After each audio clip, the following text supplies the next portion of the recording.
Hello parents, got a kid with fever and rashes on the hands, foot and mouth. This could be HFMD. Let's decode. होता क्या है HFMD?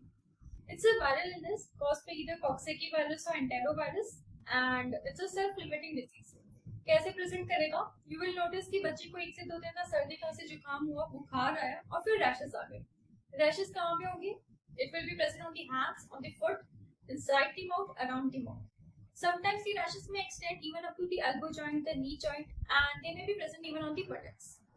दिखने में कैसे होंगे rashes? Initially हो सकते हैं मैक्यूल्स के फॉर्म में हो, फिर they will turn into blisters, which may be even fluid. बहुत डरावने दिखते हैं ये rashes, and बहुत ही contagious बीमारी है. So as a parent, make sure you are not sending your child to school for next 7 to 10 days. Even in the house, keep your child isolated, and every time you are touching the child, wash your hands after that. And disinfect all the utensils, the toys that has been used by the child. Second, all you have to do is give comfort care to the child. There's no definitive treatment for this disease.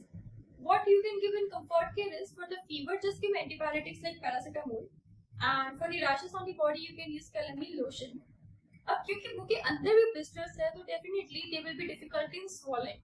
तो बच्चे का appetite बहुत ही poor हो रखा होगा. So make sure you give more liquids to the child so that hydration status बच्चे का maintain रह रहा है. दूसरा, avoid all the hot and spicy things. Give cold things like you can make banana milkshakes and you can give curd, you can give ice creams.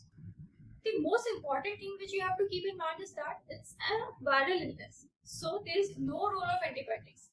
Blisters कितने भी डरावने दिखे, कितने भी severe लगे, antibiotic नहीं start करना है. In case you have any doubt that the disease is something different in HFMD, the disease is not healing or the child is not recovering, just go and visit your pediatrician, get your child checked by the pediatrician. So that's all about HFMD. Follow for more.